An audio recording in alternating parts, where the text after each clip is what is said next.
Break 19 for you gear jammers out there. Welcome back to another episode of Smooth Operator Trucking, where we create the dream 1 mile at a time. Today we're going to be talking about the 3 keys to success at Mercer, and we're getting started right now.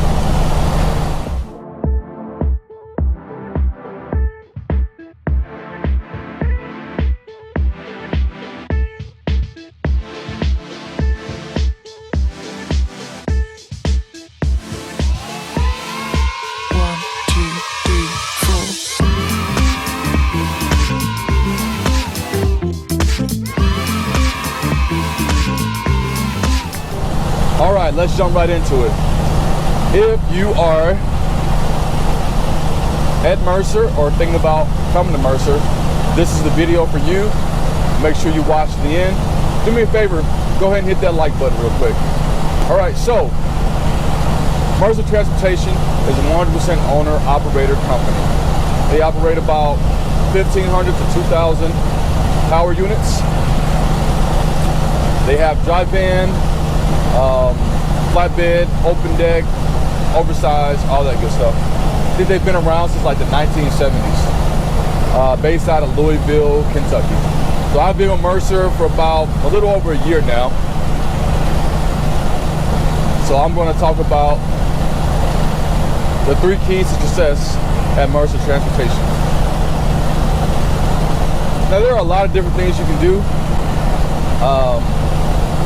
But these 3 things that I found have been very important since I've been here, and I'm still learning. First thing we're going to talk about is tolls.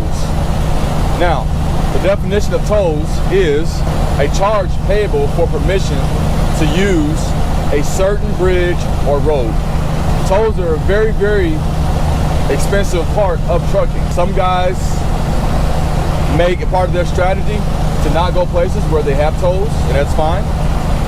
Or if they do have to go to a place where they have tolls, they will try to go around the tolls as much as possible. Now what you're doing is you have to actually strategize and do the math to see if it's actually worth it to go around the toll, depending on how much time you have and how many miles it adds to the trip.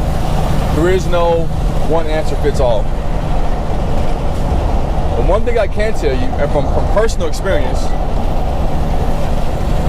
this really put me in a bind this year. Make sure you get a best pass if you don't already have one before you come to Mercer Transportation, or as soon as you get there. They have a discount. Now if you're an operator, most likely you know this already. You should have a best pass or free pass or something in your truck already. However, I made the mistake of not having one in my truck, and I paid for it dearly, and actually I'm still paying for it. This year, I have spent about $7,000 in tolls, but most of that was from last year. And what happens is, you go through a toll, and if you don't have a best pass or some kind of free pass or something like that, by the time it catches up with you, sometimes a year later, there are a lot of charges and fees that are added onto it.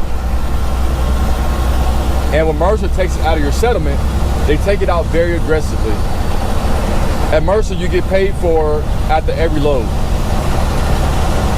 And so, Mercer deducts its fees after every load. So instead of getting charged whatever fees monthly or weekly, you get charged pretty much after each load. For example, I'll have a load thinking I'm going to get paid $1,000 to my settlement, and some tolls have caught up with me from a year ago, and I'll end up with like a $145 settlement. And that's happened to me quite a few times this year, and it has definitely hurt my operations. Now, that's my own fault, but there's somebody out there who needs to hear this and needs to know how important it is to make sure that you have some kind of toll device, whether it's best pass, pre-pass, or whatever else is out there, because it will save you money in the long run. So that is definitely a key to success at Mercer, is making sure that you have some kind of pre-pass or best pass, because when it catches up with you, they're going to deduct it aggressively, and that could really hurt your operations and your cash flow. Second thing we're going to talk about is deadhead. All right, you come to Mercer Transportation, you pick loads off a load board. Now, if you're comparing Mercer to like a Landstar has a lot more volume of freight, so you have a lot more options. At Mercer, inherently, there's going to be more deadhead involved. And I'm talking about the dry van side. I'm not sure how it is on flatbed open deck side. But there's going to typically be more deadhead involved, especially if you're wanting to go out to get better paying loads. Obviously, you want to be cognizant of what areas that you're going to. You're out in the west, northwest somewhere, you know, it's going to be a lot harder to find good paying freight, and you might have to deadhead a little bit. Florida, places like that. But don't be afraid to deadhead. Mercer has a tab on their load board that shows you how much the load pays after the deadhead. Take advantage of that. Is it always exact? No. And if you want to do the math yourself and want to be a little more precise, go ahead. But if you're just looking for a quick decision, they do have a tab on there that's very important that I think that you should definitely use. Do you see a load on there that's paying $3 a mile, and you know it's going, I don't know, 300 miles, so you get $900 out of it, but you have the deadhead 200 miles to get it. That $3 a mile comes down very quickly. Know what your minimum cost per mile is to break even, including paying yourself. For example, I know mine is $1.50. So whenever I look for loads, I try to make sure that after the deadhead that it's above $1.50. Obviously, I try to make sure it's well above $1.50, but at the very least, I try to make sure it's at least $1.50. And that's doable majority of the time. So when I say don't be afraid to deadhead, if there's a load that's 500 miles away, hell, even 1,000 miles away, and it's paying $5,000–6,000 and a really good rate per mile, and you're only going to be on it for, the correct or appropriate amount of time. Like for example, you don't want to take a $5,000 or $6,000 load if you're going to be on it for 10 days. You take a $5,000 or $6,000 load if you're going to be on it for probably no more than 7 days. But if you have the deadhead 1,000 miles to get it, and the rate is paying good enough, and it still keeps you above whatever your minimum cost per mile is, I recommend going to get that load, because you don't know what the rest of the week is going to look like, and you might deadhead that much or more throughout the rest of the week if you're trying to drop off and pick up, if you're trying to pick up and drop off every day. Or you might find yourself in a bad area where you have to deadhead a lot more. So at the end of the day, you might come out the same, whether if you deadhead 1,000 miles for one run, or if you deadhead 200 miles a day, 5 days a week, it still comes out to be 1,000 miles. So don't be afraid to deadhead, especially if deadheading, after the deadhead, the load is still worth it, okay? All right, so the last thing we're gonna talk about, and this is actually very important, is don't be afraid to sit. And I know that's going to be hard for a lot of people. At any other company you're at, utilization is key. You run, whether you're getting paid by the mile, or if you're getting paid percentage, For example, I was at Landstar. I typically did 4 to 5 loads a week, picked up and dropped off 4 times during the weekday, and then picked up a load on Friday to take me through the weekend.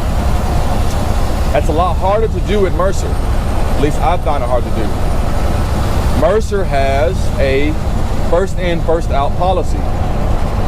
And what that means is the first person to get empty is going to be the first person who has priority over the loads on the load board and the loads that they are matched up to. If you have a coordinator, you tell your coordinator, what loads you want to be matched up to, what areas you want to be matched up to, or whatever.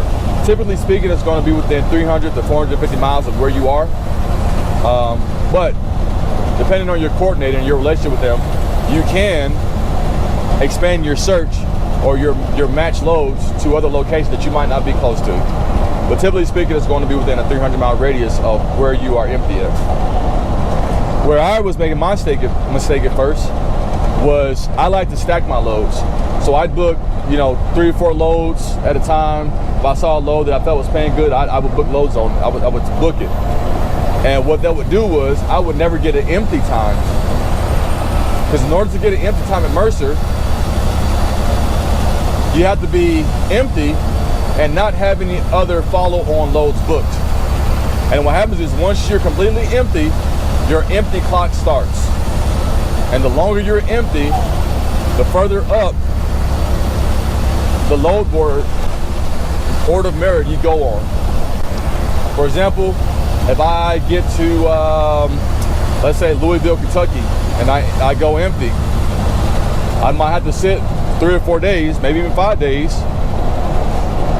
to go to the top of the list. Because what happens is the really, really good loads that are paying $6,000, $7,000, $8,000, $3 a mile plus, they go very fast.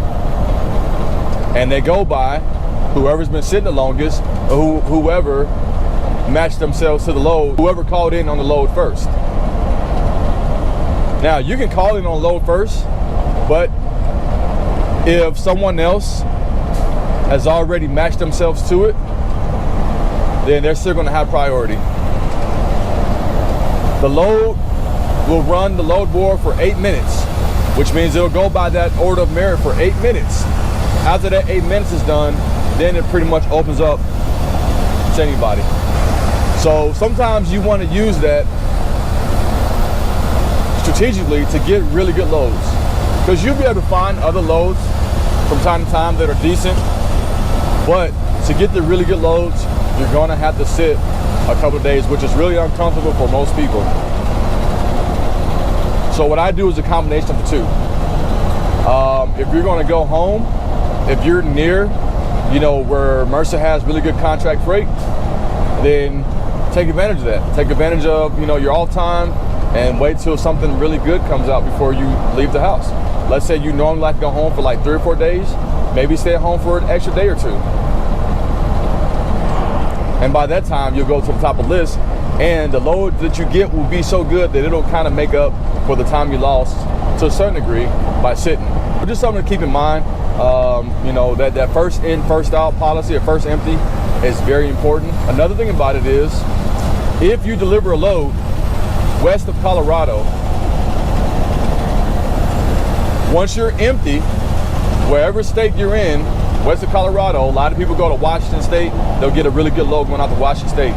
Once they get out to Washington State and they go empty, they will keep their original empty time until they get east of Colorado. For example, let's say you pick up a load or let's say you get empty in Seattle, Washington. All right, boom, your empty time starts. You get a load, you pick up in Yakima, Washington. Even though now you're loaded, you're still keeping your original empty time. And the reason why they do this is because they know that when you go out west, it's harder to find loads and they don't have as much contract freight out there. So they kind of give you the benefit of the doubt and kind of help you out some. Now, once you get back east of Colorado, then obviously, at that point, you lose your empty time. Anyways, I hope this video helped. If it did, go ahead and hit that like button, and please consider subscribing. And as always, it's not about how much you make, it's about how much you keep. Hard times don't last, hard truckers do. And last but not least, stay smooth, my friends.